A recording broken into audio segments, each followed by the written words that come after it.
الحمدللہ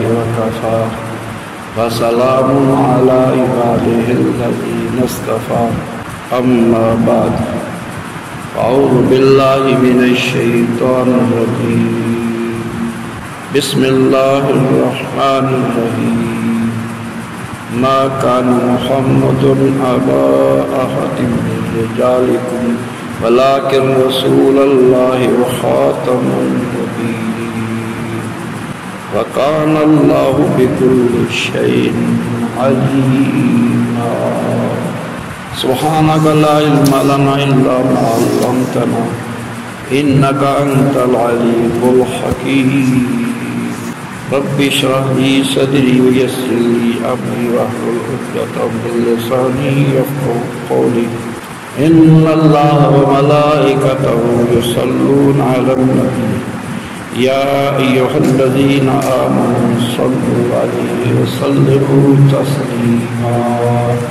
الصلاۃ والسلام علیک یا سیدی یا رسول اللہ وعلی آلک واصحابک یا حبیب اللہ الصلاۃ والسلام علیک یا رسول اللہ وعلی آلک واصحابک یا حبیب اللہ تمام حمد و ثنا تمام بزرگیوں کے لائق اللہ تعالیٰ وحدہ لا شریک کی ذات مبارکہ ہے جو ذات تمام کائنات کے خالق تمام کائنات کے مالک اور تمام کائنات کے رازق ہے ہزارہ درود و سلام کے نذرانے صلاۃ و سلام کے تحفے آقا نامدار مدنی تاجدار سید المرسلین خاتم النبیین پولیس الغریبین رحمت للعالمین کی بارگاہ میں تصویر حضرات محترم میں نے آپ کے سامنے اللہ تعالیٰ کے پیارے کلام پاک لا ریب میں سے سورۃ احزاب کی ایک مختصر آیات مبارکہ پیش تلاوت کی ہے اللہ تعالیٰ کی بارگاہ میں عرض ہے کیا یا اللہ ہمیں اپنا پاکیزہ کلام پاک پڑھنے کی توفیق نصیب فرما اس کی سمجھ عطا فرما اور سمجھ کا اس پر عمل کرنے کی توفیق نصیب فرما اللہ تعالیٰ کا پاکیزہ کلام ہمارے لیے رشد و ہدایت کا ذریعہ ہے معرفت الہی کا ذریعہ ہے قرب الہی کا ذریعہ ہے اور فرمایا وَنُنَزِّلُ مِنَ الْقُرْآنِ مَا هُوَ شِفَاءٌ وَرَحْمَةٌ لِّلْمُؤْمِنِينَ ہم نے قرآن پاک کو مومنوں کے لیے شفا اور رحمت بنا کر بھیجا ہے یہ ہمارے لیے شفا ہے اور ہمارے لیے اللہ نے رحمت بنا کر اس میں جو جسمانی مریض ہو جائے ان کے لیے بھی اللہ نے شفا رکھی مریض پر اللہ کا پیارا کلام پاک پڑھا جائے وہ سکون دعائیوں سے نہیں ملتا جو اللہ کے کلام پاک سے ملتا ہے خدا کرے قرآن پاک پڑھنے والا وہ بندہ ہو جو اپنی زبان پاکیزہ رکھنے والا ہو جھوٹ بولنے والا نہ ہو بیہودہ گفتگو کرنے والا نہ ہو گالی گلوچ دینے والا نہ ہو اور جس کی زبان ہر وقت اللہ کے ذکر سے تر رہتی ہو تو وہ اللہ کا کلام پاک پڑھے پھر قرآن پاک کا فیض اور انوارات کا اسی وقت اپنا رزلٹ دکھلاتا ہے ایسے ہی جو روحانی مریض ہو جائے ان کے لیے روحانی شفا ہے سیدنا فاروق اعظم رضی اللہ عنہ جبکہ کافروں کے سردار تھے لیکن جب آپ کو اللہ کا قرآن سنایا گیا آپ زارو قطار میں آنسوں کی لڑی بن اللہ تعالیٰ قرآن کی سمجھ عطا فرمائے پھر ایسے ہی ہوتا ہے قرآن پاک پڑھنے والا قرآن پاک پڑھتا ہے تو قرآن پاک کے انوار و تجلیات اس کے باطن کو روشن کر دیتے ہیں روحانی امراض کو دھو ڈالتے ہیں اسی کلام پاک بھی میں نے ایک آیت مبارکہ تلاوت کی ہے اللہ تعالیٰ فرماتا ہے ما کان محمد ابا احد من رجالکم، محمد تمہارے مردوں میں سے کسی کے باپ نہیں ہے، ولیکن رسول اللہ، بلکہ وہ اللہ کے رسول ہیں۔ جتنے انبیاء کرام دنیا میں تشریف لائے ان کو بھیجنے والا، رسولوں کو پیدا کرنے والا اللہ تعالیٰ ہے۔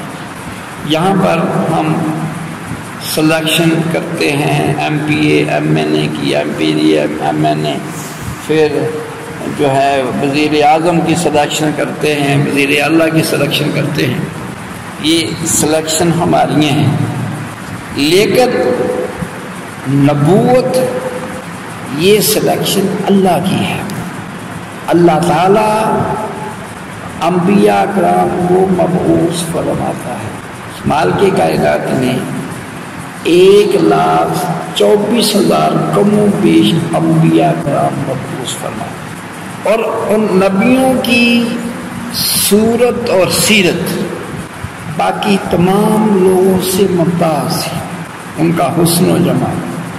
اللہ تعالیٰ نے انبیاء کرام کو حسن بھی عطا فرمایا۔ کسی یوسف علیہ السلام کو کمال حسن عطا فرمایا، لیکن جب حسن یوسف کی بات ہوئی، ادھر حسن مصطفیٰ صلی اللہ علیہ وسلم کی بات ہوئی، عاشق بول اٹھا کر کیا حسن یوسف دم عیسیٰ ید بیضا داری آنچے ہما خوبہ دارن تو تہا، کہ اللہ تعالیٰ نے یوسف علیہ السلام کو حسن، عیسیٰ علیہ السلام کو روح اللہ بنایا، عیسیٰ علیہ السلام کو عصا عطا فرمایا، عیسیٰ علیہ السلام مردے کو پھونک مار دیتے ہوئے زندہ ہو جاتا ہے۔ یوسف علیہ السلام کو اللہ نے حسن دیا ہے، جن کا حسن دے کر جو ہے حسن پوری قوم میں ممتاز تھا۔ اور موسیٰ علیہ السلام کو اللہ نے عصا عطا فرمایا۔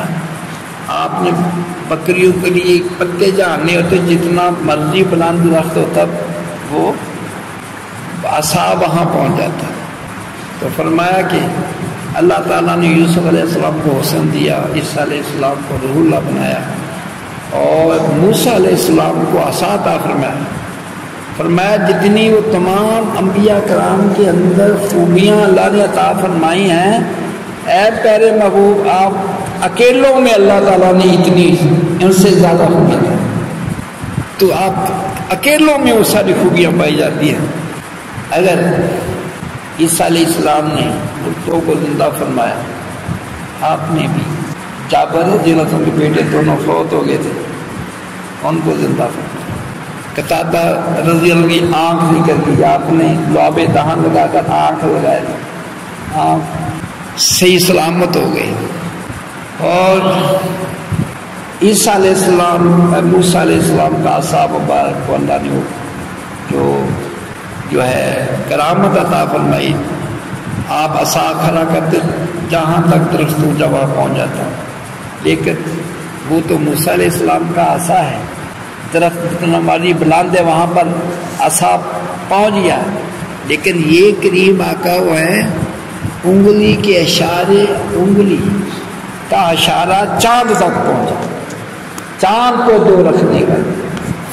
حسن مصطفیٰ صلی اللہ علیہ وسلم کی بات جب حلیمہ سعدیہ بچپن میں آپ کو اپنے گھر لے گئی، آپ اتنے حسن و جمال کے مالک تھے، تو شاید نے اس کو یوں کیا، اظہار کیا کہ حلیمہ اپنے پتر کا خیال نہ رکھے، محمد پہ چلے پہ پکھے، اپنا بیٹا ادھر ہے، آقا علیہ السلام کو پکھے جانے بعد آپ کی شدائی ہے۔ تو انبیاء مبعوث فرمانا یہ کسی ماجے ساجے کا کام نہیں، یہ اللہ کے فرمایا خلق سے اولیاء، اولیاء سے رسل، خلق سے جو ہے اولیاء ہیں، داتا صاحب اولیاء میں ہیں، غوث اعظم اولیاء ہیں، بابا فرید الدین گنج شکر اولیاء ہیں، خواجہ اجمیر اولیاء اللہ ہے۔ اللہ تعالیٰ نے خلق میں جو ہے اولیاء کو چنا، اولیاء میں سے، اولیاء سے جو بلند مرتبہ ہے، مخلوق سے بلند رتبہ کون ہے؟ اولیاء اللہ۔ اولیاء اللہ سے بلند رتبہ رسول ہے، اور فرمایا سب رسولوں سے افضل ہمارا، سب رسولوں سے جو افضل اعلیٰ ہیں ہمارے نبی ہیں، سب سے اعلیٰ و اولا ہمارا نبی۔ میں نے آپ کے سامنے اللہ کے ایک پیارے کلام پاک کی جو آیت مبارکہ پیش کی ہے، یہ فیصلہ ہے اللہ کا، جس نے نبیوں کو مبعوث فرمایا اور ہمارے پیارے کریم آقا علیہ الصلوۃ والسلام کو خاتم النبیین کا تاج پہنا کر اس دنیا میں مبعوث فرمایا۔ آپ کے تمام انبیاء میں آپ کی خصوصیت یہ ہے کہ آپ خاتم النبیین ہیں، آپ آخری نبی ہیں۔ فرمایا وَكَانَ اللَّهُ بِكُلِّ شَيْءٍ عَلِيمٌ وَكَانَ اللَّهُ بِكُلِّ شَيْءٍ عَلِيمًا، اور اللہ ہر چیز کو جانتا ہے۔ جیسے اللہ پر ایمان لانا فرض ہے، ایمان کی صفتیں آمنت باللہ، میں اللہ پر ایمان لی، وملائکتہ، اور اس کے فرشتوں پر ایمان لائے، اللہ کے فرشتوں پر ایمان لانا بھی فرض ہے، وکتبہ، اور اللہ کی کتابوں پر جو اللہ نے کتابیں نازل ان پر ایمان ہے، ورسلہ، اور اس کے رسولوں پر ایمان، وبالیوم الآخر، اور آخرت پر ایمان، والقدر خیرہ وشرہ من اللہ تعالی والباطل، اور اس کے خیر و شر پر ایمان لانا۔ جیسے اللہ پر ایمان لانا فرض ہے، اس کے نبیوں پر ایمان لانا فرض ہے، ایسے ہی پہلے آقا علیہ السلام کی ختم نبوت پر ایمان لانا بھی فرض ہے، قرآن کی نص سے ثابت ہے۔ اللہ فرما رہا ہے، اللہ کا فرمان، جب اللہ کا فرمان آ جائے پھر کسی ایرے غیر لتھو خیرے کا وہاں پر کوئی مجال نہیں اس کی دخل اندازی کر دے۔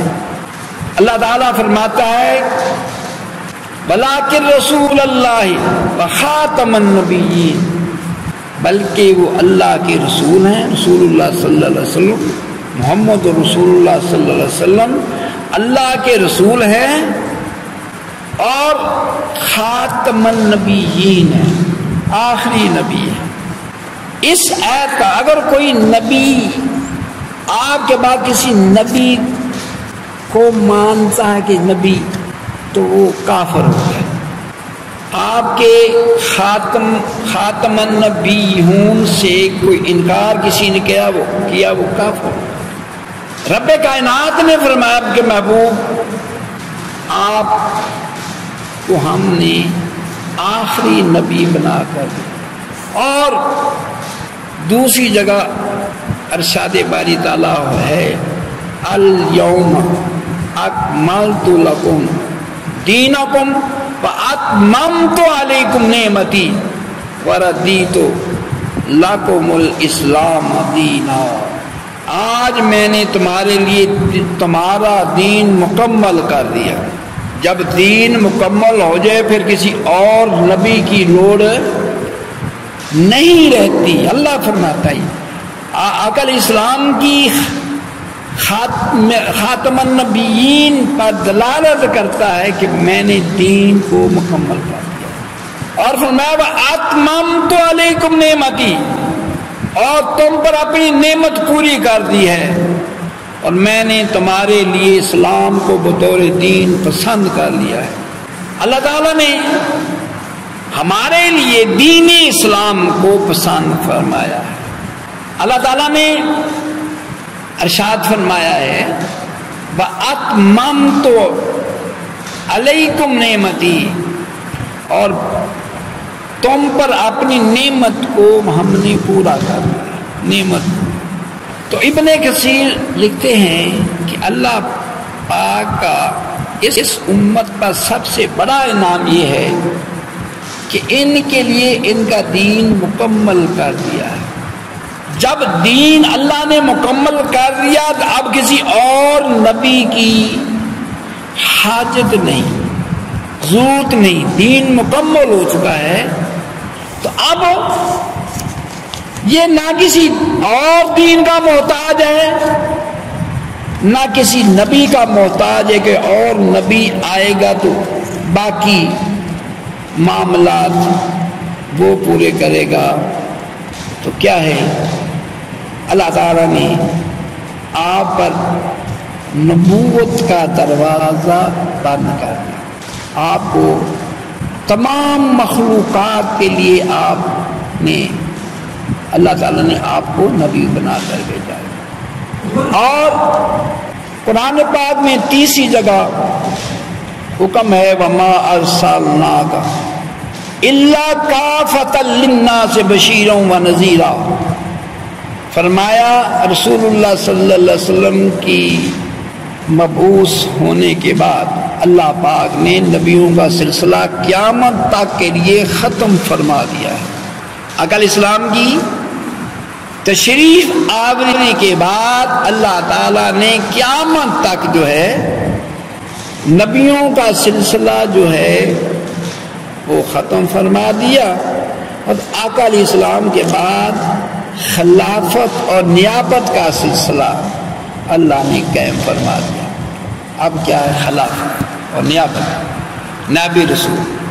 آقا علیہ السلام کے بعد خلیفہ اول سیدنا صدیق اکبر رضی اللہ عنہ، پھر خلیفہ دو سیدنا فاروق اعظم رضی اللہ عنہ، خلیفہ سوم سیدنا عثمان غنی رضی اللہ عنہ، خلیفہ چہارم سیدنا علی شیر خدا رضی اللہ عنہ۔ اگر اللہ تعالیٰ کو کوئی اور نبی بنانا ہوتا پھر صدیق اکبر رضی اللہ سے بڑھ کر کون اس اہل ہو سکتے ہیں؟ سیدنا فاروق اعظم رضی اللہ سے بڑھ کر اور کوئی ہو سکتا ہے؟ سیدنا عثمان غنی رضی اللہ سے بڑھ کر کون ہو سکتا ہے؟ سیدنا علی شیر خدا رضی اللہ سے بڑھ کر۔ پیارے آقا علیہ السلام نے فرمایا میں آخری نبی ہوں، میرے بعد کوئی نبی نہیں آنا، اگر میرے بعد نبی آنا ہوتا تو عمر بن خطاب نہیں۔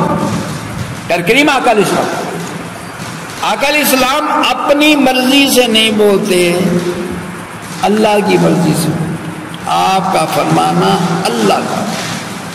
آقا علیہ السلام نے فرما دیا میرے بعد نبی کوئی نہیں، اگر نبی آنا ہوتا تو عمر بن خطاب نبی ہوتا۔ اب کوئی غمان کرنا بھی کسی اور نبی کا وہ کفر ہے، سوچنا بھی، غمان بھی کرنا۔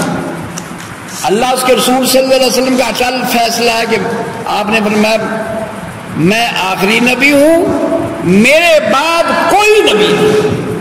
یہ چاہیے تھا، یہ کام اسلامی مملکت کے حکمران یہ کوئی ایسا نتھو خیرہ نبی بننے کا جو ہے ارادہ کرے، اللہ تعالیٰ نے تو نبوت کا دروازہ بند فرما دیا ہے، اب خود کسی کو نبی بننے کا شوق، وہ اپنے آپ کو نبی بنانے کی کوشش کرے، یہ وقت کے حکمران کا کام ہے، اس کا محاسبہ کرے۔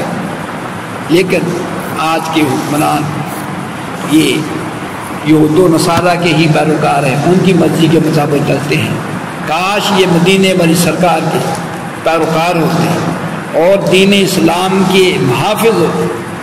آقا دو جہاں صلی اللہ علیہ وسلم نے فرمایا ان الرسالۃ والنبوۃ قدن نقطعت فلا رسول بعدی ولا نبی، یہ ترمذی شریف کی حدیث پاک ہے. فرمایا بے شک رسالت اور نبوت منقطع ہو چکی ہے.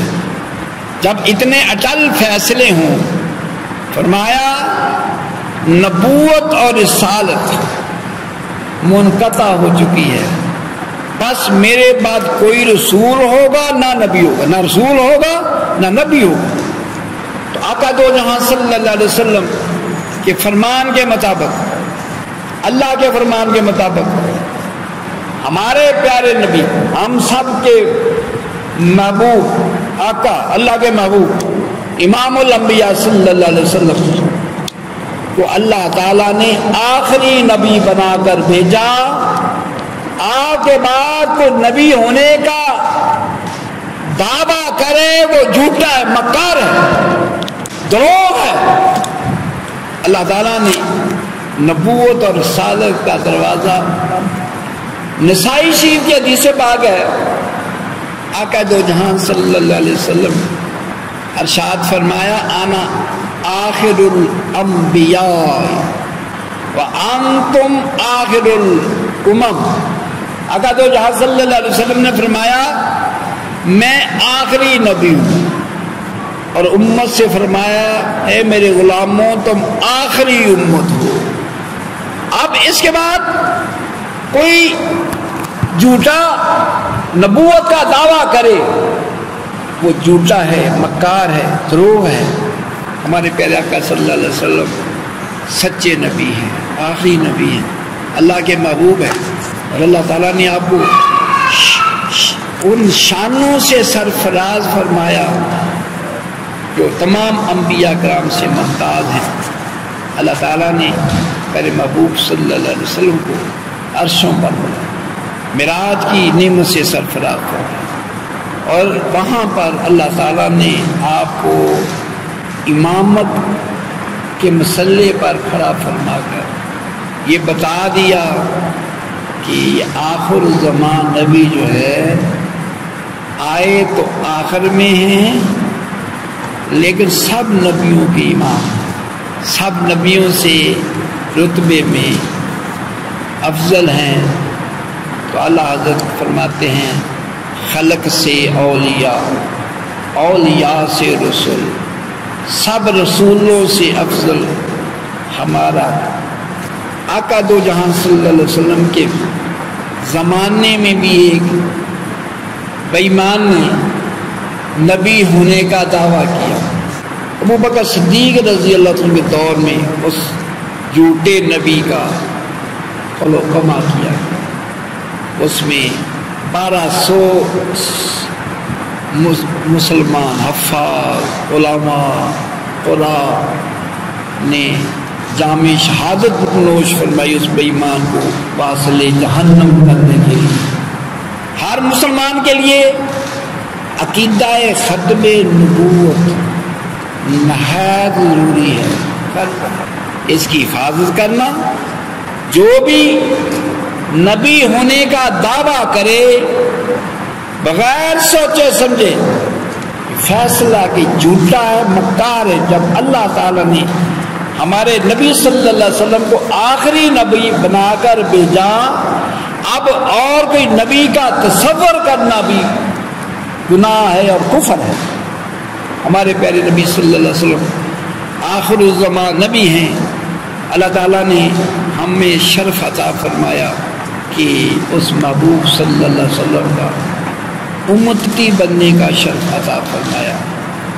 ہم سب کو اس ختم نبوت کا ہر مسلمان کو اپنے اپنے لیول پر ختم نبوت کا پیرا دینا.